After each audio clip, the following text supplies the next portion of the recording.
Well, over the last few months right here on YouTube, I've been telling you how to get prepared for Mr. Pandaria and how to prep for the pre-patch as well. Well, now the pre-patch is actually here. Was everything that I said clickbait view farming garbage? Or have I actually followed all my own advice and done everything that I've said I was going to do? Well, yes and no. Well, since the pre-patch launched, I've spent more or less every waking moment of the day on stream over at kick.com/Scottejaye, so come over and give me a follow. For all you guys that have checked the links in the description and then followed me on Twitch, I don't really stream on Twitch at all anymore, not since I've partnered with Kick, so if you want to see me stream, over there's the best place, and there's no ads. But I've literally lived and breathed the pre-patch. I've been saying all along in these videos I'm going to have 3 monks at level 90 when we're actually in Mr. Pandaria, and I've ended up with 4. We'll get onto that in a minute. I've been stuck in Twilight Purgatory once again, just having to get as much gear as possible on all of these monks before they raid, and I've not really had the chance to do the one thing that I've been so excited for, and that's pet battles. But my time will come. The one thing I will say about pet battles is even people in the guild that were saying I was crazy for enjoying it, or pet battles is rubbish, it's just a rubbish Pokemon and all of that, everyone seems to really be enjoying pet battles, and the market on some of these pets coming from the raids is really, really good. I've even had people come into the stream and say that they're selling Dark Moon Tonks, Dark Moon Zeppelins, just basically all of the pets that we've spoke about over the last few months, and they're just making absolute bank on them. So don't sleep on the pet battle market, because at the moment, it's probably the best time to sell. Now, the pre-patch hasn't been without its problems, as you would expect. From massive frustrations of losing your monk XP buff when you enter or leave Moradon when you're queuing in Random Dungeon Finder, a bugged wand making its way back into the game over 10 years later, where it's giving like 70,000 spell power, where you just see mages and warlocks and whatever else just doing ridiculous amounts of damage, to even something as simple as herbalism being bugged to such a state that you can't actually level it at the moment, or not without spending a really, really long time, because most of the herbs, when you're leveling between sort of 75 and 125, something like that, they're showing as orange when you go to actually gather them, but they're giving no skill ups, because they're actually acting as if they're green, so you'll need to like pick 10, 12, 15, however many herbs to get 1 skill point. So needless to say, the pre-patch is not perfect, but it is still a really, really good time. And I just wanted to give you the highlights on what I've really been doing the last few days, because unless you follow me over on Kick, you'll have absolutely no idea, and at the same time, you might not really care, but I'm going to tell you anyway. Well, like I said, there has been a lot of Twilight dungeons, and the main reason for this is because I've had 4 monks to gear up, and you might be like, 4 monks, are you mental? Yes, I think I am. But I raid in a couple of different 10-mans and a 25, so I needed 3 at least, but on the basis of how much people are wanting a raid in the pre-patch, and even early on in Mr. Pandaria as well, having an extra monk's not going to hurt, because quite honestly, given the choice between playing the monk and any other class, the monk wins for me every single day of the week. So basically what my goal has been each day is to get 1 monk geared up ready to raid that evening, and I'm doing exactly the same again today over on Kick, where I need to gear up this monk ready to go into Dragon Soul 25 Heroic tonight. Now, for any of you that are leveling monks at the moment and getting ready to gear up, or maybe you've even started gearing up, you've probably found that it's quite a frustrating experience at times, because we have no access to tier gear, so some of the slots are a bit of a nightmare to actually fill in.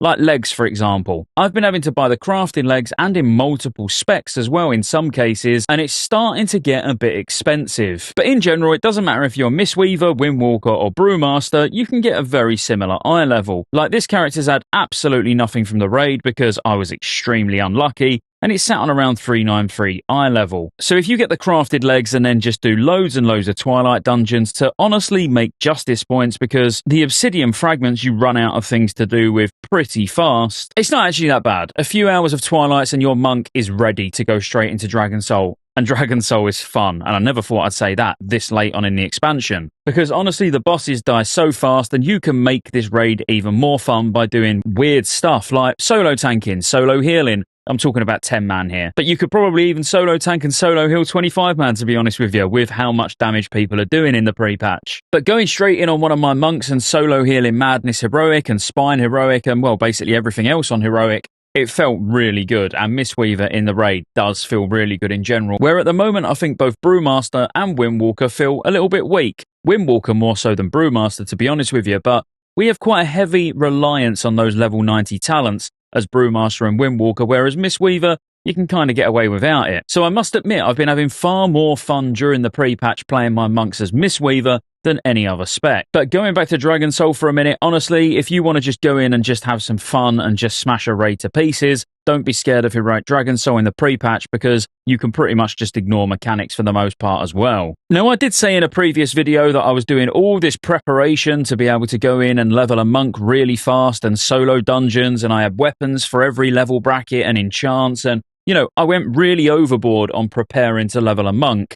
And then I've done none of it. Now, part of that is because of the XP buff, and a part of that is because I'm a really, really lazy boy. I did start leveling a monk, and I done all the starting zone, and I got up to level 22. And then when I hit level 22, I just pulled the trigger and sent another boost. So all 4 monks that I'm using in the pre-patch are all boosted characters. But the reason I didn't level is because of the frustrations around the monks in the guild when it comes to the XP buff being taken off when you're doing certain dungeons in Random Dungeon Finder. Now, by this point, it could be fixed, although I know many of the issues that we've spoke about in this video, including herbalism, where you just really struggle leveling herbalism at the moment, isn't being fixed until weekly maintenance. So some of these little frustrating things, which I personally haven't experienced and I've only heard people talking about, might still be minor annoyances for the next few days. But I didn't want to be getting my XP buff and then losing it in a dungeon and being extremely annoyed and pulling my hair out. And at the same time, I've leveled so many monks on different servers that I kind of am not missing out on anything by not leveling a monk.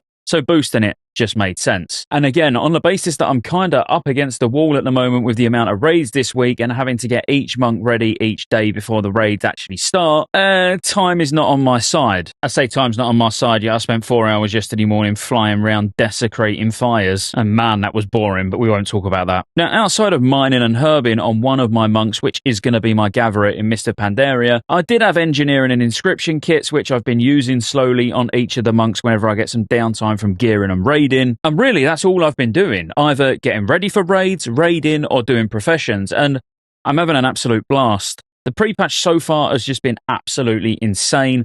All of the classes feel great, and I did actually raid on a character last night and the night before that wasn't a monk, you'll be very impressed to hear. I did a full Dragon Soul 10 heroic clear as a Rep Paladin, and man, everyone knows already I love Rep Paladin, and it felt fantastic. It felt so much better than Windwalker Monk that if I wasn't such a monk fanboy, I would instantly re-roll. Now, in general, I've got to say, when I compare this to the Cataclysm pre-patch, this is night and day difference. Back in the Cataclysm pre-patch, we knew the game weren't ready. We knew there was loads of issues. There was no class balancing or changes to make it exciting. It was just a mess. It was a hot mess. Whereas Mr. Pandaria pre-patch has been absolutely banging, in my opinion, and has been a ton of fun. And I'm really looking forward to the next couple of weeks. And all I wanted to do with this video was just give you a bit of an update on what I've been doing the last few days. We'll be back to business as usual with guides, preparation videos for MoP launch, things that you should do straight away when MoP does launch. We'll be looking forward a few weeks in the videos coming up